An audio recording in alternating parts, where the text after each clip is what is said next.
the safest place to be in any fight is behind the person, okay? And the easiest way to destabilize anybody is to put their legs together.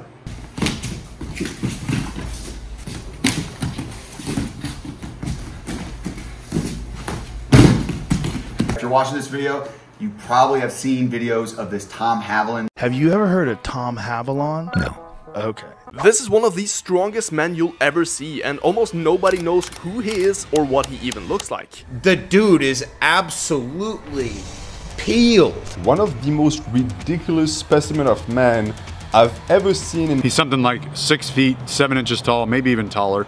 He weighs nearly 400 pounds. He's insanely jacked, which you can still see even though he always wears pants and a long sleeve. He performs these feats of strength that are world class. Honestly, I question how many other people in the world can do some of the things he does. He's a great example of jacked as fuck, huge, and does a lot of like functional type stuff. Yeah. Super athletic guy. And if I were forced to have to take down somebody of this size, it's really hard to even imagine how big somebody like this is. So just to put it in perspective, like I'm 6 foot, 165 pounds. Dakota's 5'10", 185, 190 on Tinder, 6'2". And then Joe is 6'4", 220, all right? So already we're getting into some pretty big size disparities. And then if you get over into the super 1%ers like Daryl, who's 6'5", 285, right? And so you can imagine what Tom Haviland looks like. So if we just see everybody right next to each other right now for size references, like this guy is absolutely huge. Like having to, and then thank you guys, thank you. I'll grab Daryl now. This is we want more screen time. That's bullshit.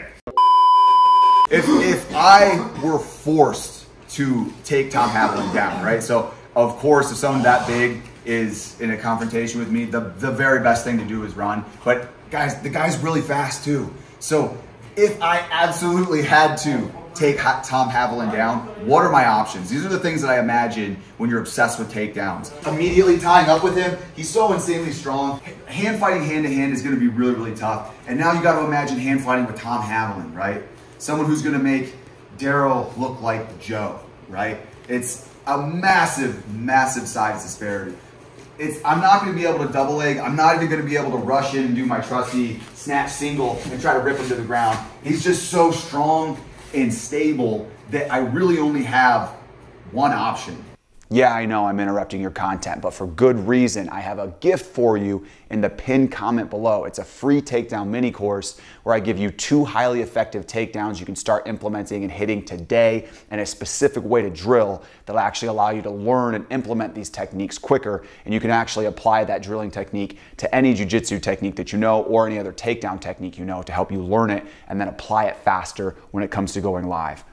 That's all I needed. Back to the video. All right, and this is where a move called the knee blender comes into play. All right, so what you want to do with the knee blender is attack whatever lead leg they're presenting, okay?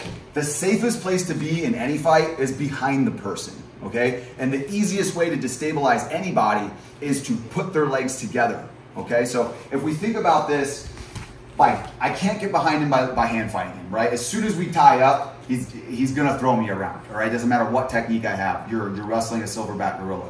So what you wanna do is attack from the knee down, okay? So what I'm trying to do is drop down, catch the ankle with my knee to the outside, okay? So I'm dropping down to all fours here, and immediately I'm trying to cut the corner and sit underneath and wrap my head around the knee. And now as I cut the corner and my back leg comes around, I'm capturing the far leg and pushing my shoulders into his knees here, okay? That is ideal, all right? Now, this might give you a little bit of time to get up and run because I'm not keeping Daryl down, all right? And if I can't keep Daryl down, I'm not keeping Tom Haviland down, all right? So our best strategy here is to knock them to the ground if we're forced into that confrontation, okay? So again, whatever leg they're presenting forward, I'm dropping down, I'm matching that lead leg foot, and I'm shooting forward for my knee blender. My head is not inside, okay? My head is outside, and I'm catching an ankle. Now I'm gonna sit through with the knee that was just on the ground and wrap my head around the back of the knee. And the free hand, as my back leg comes around, the free hand is gonna catch the other leg, and now I'm behind him. Yeah, he could sit on me, but the position is such that even his weight coming down, it's very easy for me to direct that weight forward, hold my head back up, maybe catch the ankles for a minute, and then you can eject on out. So one more time, whatever foot is coming forward, right? I'm going to match that lead leg foot. I'm not going here, okay, in an open stance.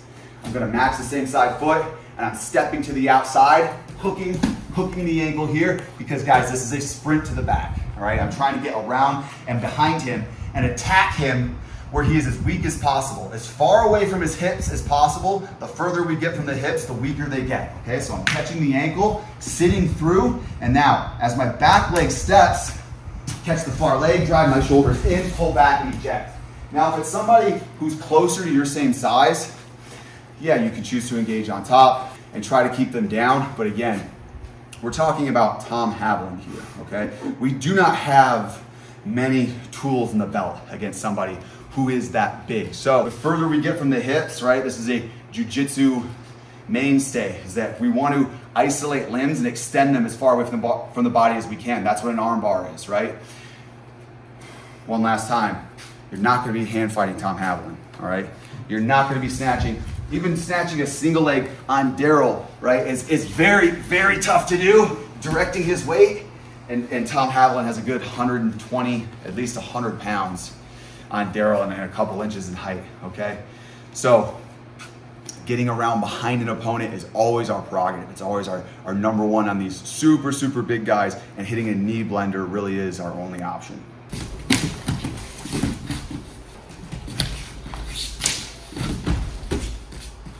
It is, I don't really have much of an option. What would my legitimate defense be? Step up. If I get you on that, if I cut the corner on you, yeah, you can't try to do a limp leg. Okay. Right? It's tough. Yeah. It's tough because you have so much weight on it. If I catch that angle, because the way I have this hooked, that's what the knee blender's for. It's like it's to get you in this awkward position. Now, what you can do if you know what I'm doing is just keep this leg straight. Oh, sure. Don't let me bend it like that. Now it's harder to cut that corner, right? But if you're not super aware and all of a sudden someone does that, you're kind of inclined to go with it. Yeah, but you're still rolling my back. I'm not great. Right. And that's the point. It's like I can get you to the ground for a second. For sure. So I can get out of there.